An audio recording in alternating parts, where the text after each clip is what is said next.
We just saw Rifftrax live, Sharknado, and the way that this show works is we review movies in two parts. The first part is spoiler-free, where we just tell you whether we like the movie or not and who we would recommend it to. And then the second part, we go into more detail for people that have already seen the movie or have no interest in seeing the movie and just want to hear the rest of our thoughts about it. So you can watch the first part of this video and not have any of the plot ruined or anything like that. And we'll give you the cutoff, signal, and you can watch from there. So,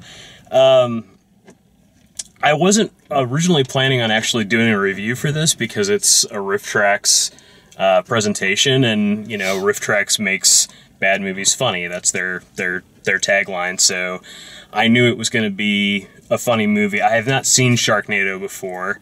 I obviously heard about it. It was a big deal on Twitter a year or so ago when it came out.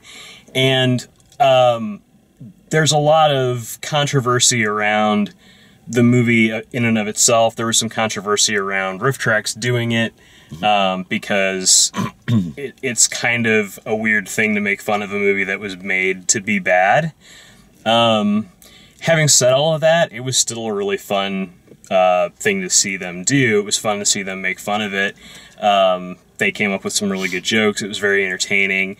The movie's completely bonkers and just terrible special effects. I mean, if you're familiar with The Asylum, it's right up there with their other terrible movies. They're famous for doing things like making movies that are like blatant ripoffs of other theatrical releases. Just in parodies. Yeah, like they made a Snakes on a Train movie that's just a really bad, yikes, really bad CGI, horror movie. But at any rate, what I did want to do, one of the reasons I wanted to talk about this movie and get this video out is that I guess normally when Rifftrax Live does a show like this, a couple of months after they've aired it, they will release it online as like part one of their video on demand, or they'll release it as an MP3 file that you can sync up with the movie. And according to them, they're not doing that this time. And I don't know if that's that they don't have the rights or that there's not like an official enough.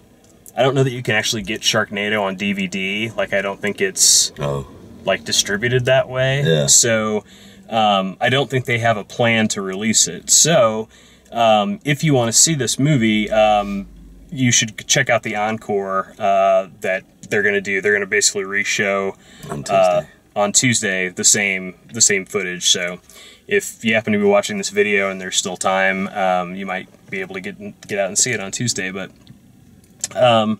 overall, it was fun. Honestly, though, I would say that of all the Rifftrax Live that I've seen, and I've seen most of them, this was kind of a weak. It was just kind of a weak production. They didn't have much. Like, usually they have a couple of special guests and they do a few shorts and things like that. And they did do a new version of A Case of Spring Fever, which is one of my favorite MST3K shorts. But I love the original riff of that, and I wasn't, I missed the jokes that I expected to be there. Sure. But it was nice to see them do that again. They did a little bit of a clip from Godzilla, which they're doing in a month or so. And then they showed a clip from Sharknado 2, which is going to be released on July 30th. And I believe I think that's direct to television, but it's also going to be like a one-night only event at some theaters. You can go see it. But at any rate, I would say, if you have any interest in this at all, definitely go check out the encore showing.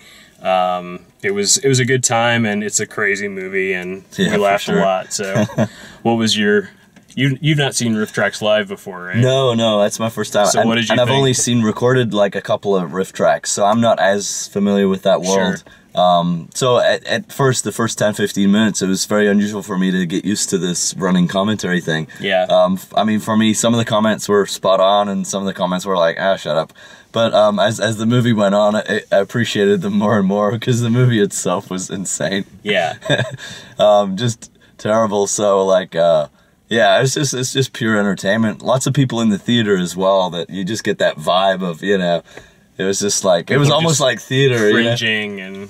And yeah, with just some of the spot on comments of what's going on in the movie. Yeah. So yeah, it's a fun way to watch a movie as long as it's a movie you don't care about, which in this case, obviously. Yeah, and I will say, like, the other thing too is that Rifftrax tends to do, you know, they do commentaries for R-rated movies and action movies and things like that. And this wasn't an R-rated movie. It was on the Sci-Fi Channel. It's like a TV-14, but it's pretty gruesome and graphic and violent. It kind of is for TV. Yeah. So I think some of the people that, like in the theater, I think there were people that were sort of not like afraid of it or scared by it, but just sort of like, oh, I wish I hadn't watched that. Like, that's really gross. Yeah. And, nasty. but there's not like people tend to die in like 3 seconds. It's not like long drawn out stuff. People just kind of get swallowed. Like, there's a couple of guys that get chomped here and there, but it's not. It's comical violence. It really is. The context is so ridiculous. It's hard to take it seriously. Yeah. The editing is the first thing that we like really noticed was like every time it cut in the first like 20 minutes. It's just atrocious. It's like a whole different day. Yeah.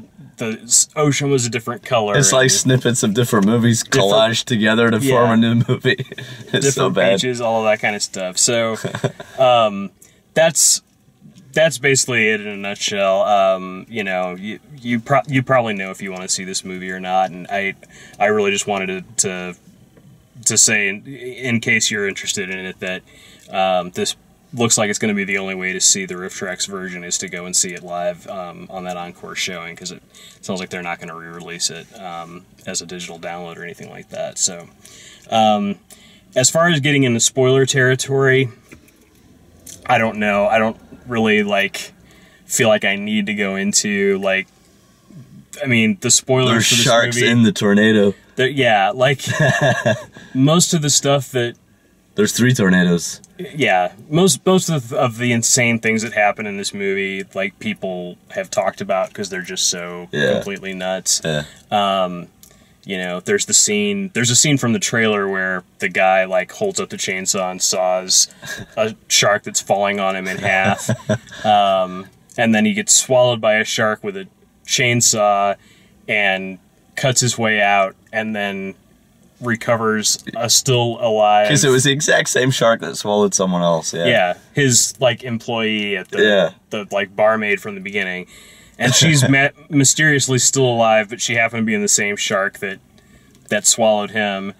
And that's kind of the climax of the film. Is my favorite part of the whole movie is when they're looking at something in the distance, and then it cuts to a different camera angle. It's just a building. They couldn't have seen anything. There's the sky. Well, there was another one full where of shots like that. They pull up and it cuts to the reverse angle, and there is just this cloud of doom. Yeah, huge cloud of doom, storm. The worst looking thing you've ever seen, and they just kind of go. Huh.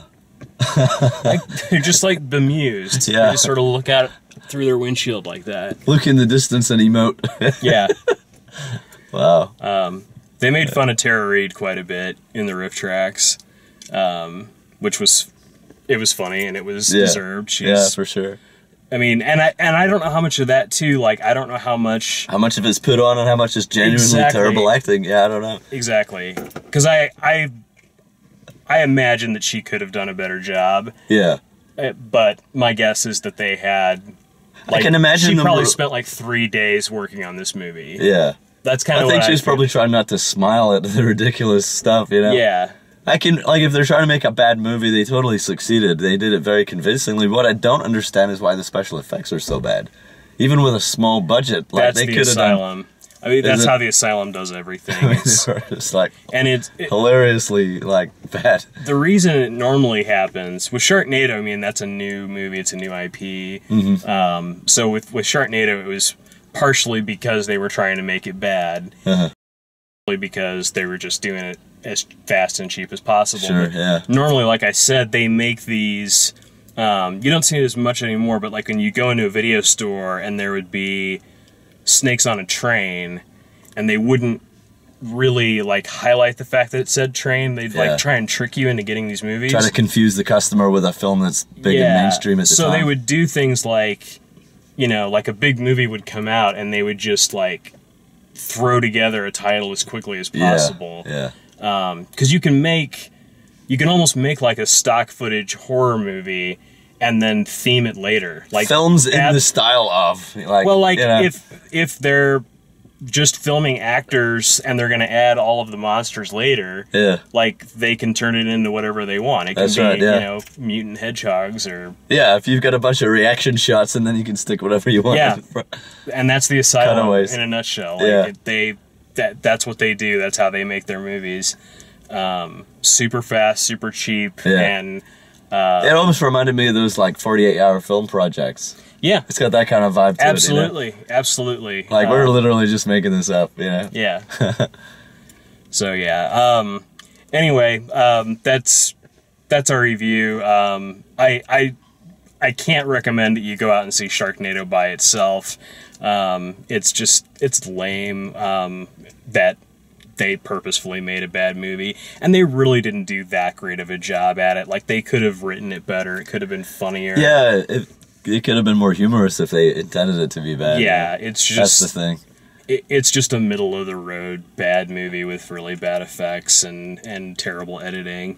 And I think the Rifftrax thing is worth seeing, especially if you're a fan of them. And so if you're going to see this movie, that's the way I would see it. So anyway, that's our review. Hope you enjoyed it. If you like the way that we do these things, please like the video, subscribe over on YouTube, and then check out, we've got written and video reviews of pretty much every movie that comes out over at DaleMaxfield.com. So thanks for watching. We'll see you next time.